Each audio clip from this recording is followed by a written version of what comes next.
Oh, that's a green one.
Where you from going on? Keep on Kingdom train. Where you at? Rolling.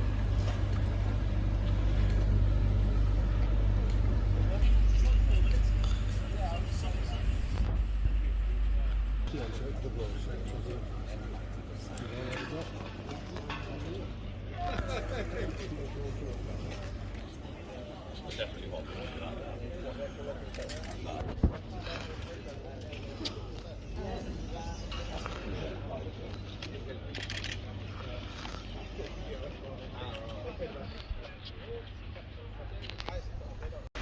It's so fit.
all roads link to one another, really. Don't get snug. Oh no. They're all the same gauge from here to Ukraine. To the Polish border. Right, okay. So you could theoretically put this on a boat. And in Spain, same gauge. So you could get the train from here to Spain. To the Spanish border, yeah. You have to have Talgo.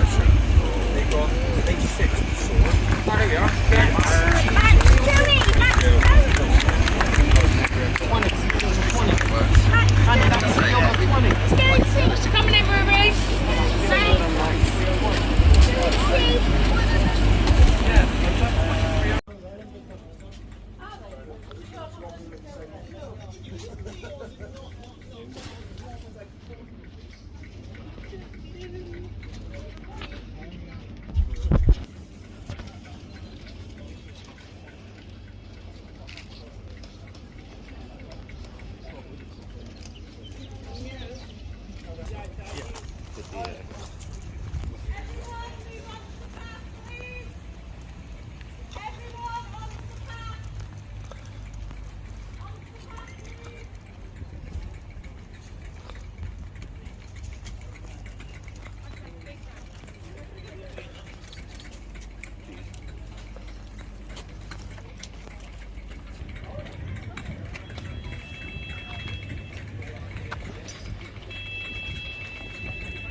No idea.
Naming ceremony of the day.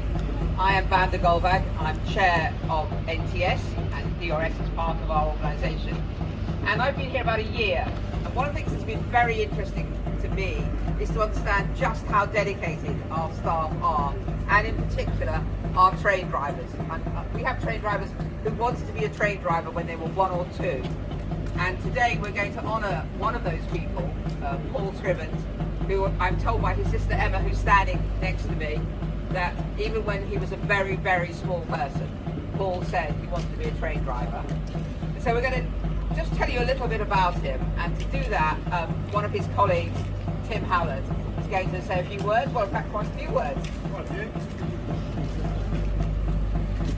Yes, good afternoon everybody, and you're all very welcome to our Gresty Depot on this beautiful summer day to share this naming ceremony. A bittersweet few moments tinged with sadness, but also a celebration for our driver colleague and dear friend Paul Scrivens, who was taken from us far too early in December last year. Paul would love the fact that he will be remembered by the nameplates on his Class 66 and that his spirit will still be roaming the rails on a continuing shift. So, Paul started his railway career in September 1986 at Beckenham Junction, South London on the YTS scheme. He was soon recognised as a bright starter and was accepted onto the second man's course in the November of that year and then moved to Hither Green Depot. Not a guy to do the ordinary thing, he was drawn to the last vestige of steam on BR at Aberystwyth and the Vale of Rydal narrow gauge railway. He became one of the last two and the youngest class fireman on British Rail. He then moved on to Llandudno Junction and as a driver back to Grove Park in South East London, driving electric passenger units. His next move was to Silverlink at Euston and Stratford, driving EMUs, DMUs and even the Class 33 on the Glossbelow parking line.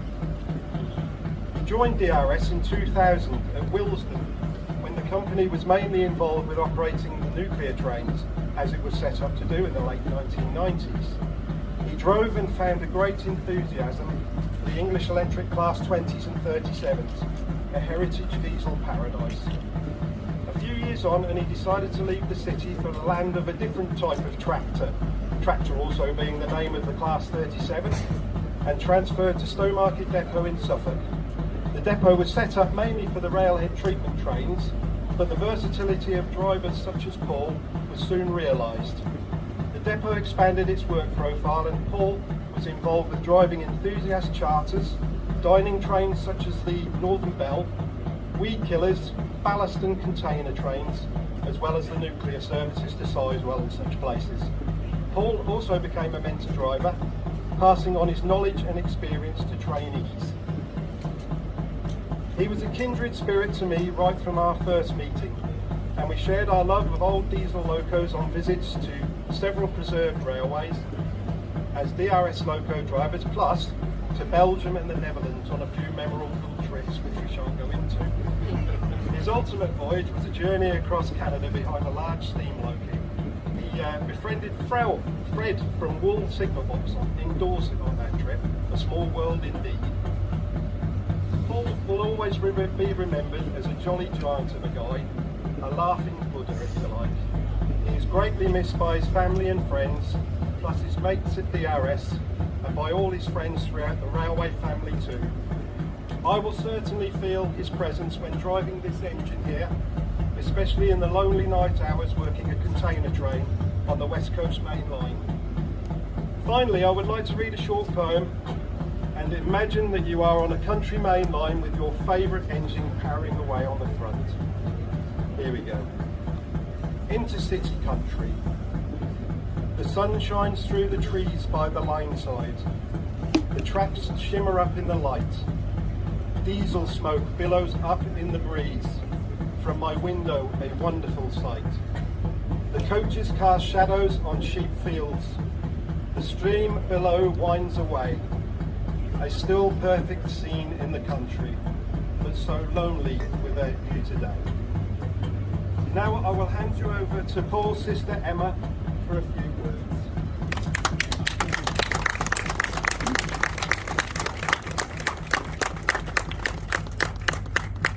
Hi, I just really want to thank you all for being here for this, my big road today, and massive thanks to everyone at DRS for getting this to happen. Still can't quite believe it's real. As Vanda said, like Paul was a trainer right from being tiny. Mum and Dad always said one of his first words was train, so he was born to be a driver, and it makes us family and friends feel it's a real comfort to know that he reached the top of his game at DRS and that you all respect him in this way. It's lovely. It's never going to feel okay that he's gone, but to know that his namesake's going to be rattling around on those tracks all the time is an amazing feeling and a really perfect and most fitting legacy for a true railwayman. Thank you. thank you to DRS for everything they've done for Paul. Thanks very much. Okay, well, Emma told me she's not done this before. Why would she? But I'm going to ask Emma to pull the plug. It's just there, I hope. There should be a rope. Yes, that's it. And yes, that's it. All Scrivens, ladies and gentlemen.